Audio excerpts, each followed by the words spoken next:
Young angry man Rajasekhar career fade out దశకు చేరుకుంది. తన కోస్టార్ సరికొత్త రికార్డు సృష్టించి లైమ్లైట్లో ఉంటే ఈయన ఛాన్సుల కోసం వెయిట్ చేయాల్సిన సిచ్యువేషన్. ఈయన పరిస్థితి ఇలా ఉంటే తండ్రి వారసత్వాన్ని టేకప్ చేసుకొని వచ్చిన కూతుళ్ళ సంగతి చూస్తూనే ఉన్నారు.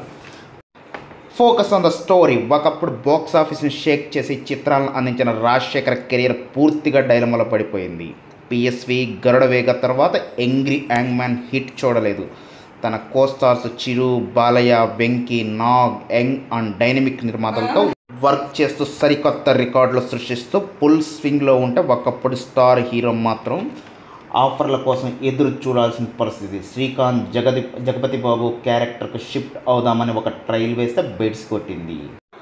ఎక్స్ట్రాడినరీ మ్యాన్లో స్పెషల్ కామియోలో చేస్తే పెద్దగా ఇంపాక్ట్ కాలేదు రోల్. దీంతో ఎటు స్టెప్ తీసుకోవాలో పాలుపోని సిచ్యువేషన్. రాజశేఖర్ పరిస్థితి ఇలా ఉంటే ఆయన వారసురాలిగా ఇండస్ట్రీలో ఏలెడదామని ఎంట్రీ ఇచ్చిన శివాని, శివాత్మికల పరిస్థితి మరోలా ఉంది. అక్క కన్నా చెల్లెలు ఫస్ట్ తెరంగేట్రం చేసినా పెద్దగా చేసిందేమీ లేదు. చెప్పాలంటే లేటుగా వచ్చిన ఎక్కువ సినిమాలు చేసింది శివాని.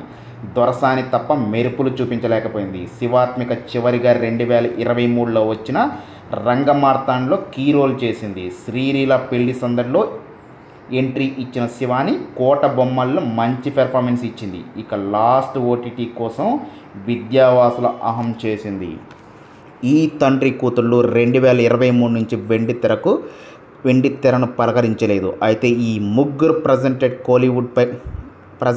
కోలీవుడ్పై కన్నేశారు. రాజశేఖర్ తమిళ్లో హిట్ అయిన లబ్బర్ పందు రైట్స్ కొనుగోలు చేశారని టాక్. దీన్ని తెలుగులో రీమేక్ చేసే యోచనలో ఉన్నాడని సమాచారం. అలాగే శివాని మాధవన్కి రోల్ ప్లే చేస్తున్న జీడి నాయుడులో నటించబోతుంది. ఇంజనీర్ జీడి నాయుడు బయోగ్రఫీ ఆధారంగా ఈ ప్రాజెక్ట్ తెరకెక్కిస్తున్నాడు. కృష్ణకుమార్, రామ్ కుమార్, ఇక చెల్లి శివాత్మిక అర్జున్ దాస్ సరసన బాంబు చేస్తుంది. మొత్తానికి తమిళ ఇండస్ట్రీపై ఫోకస్ చేస్తుంది రాజశేఖర్ ఫ్యామిలీ. మరో లబ్బర్ పందు రీమేక్ చేస్తూ హీరోయిన్గా కూతుర్లకు ఛాన్స్ ఇస్తాడా, ఇతర బొమ్మలను పట్టుకొస్తాడా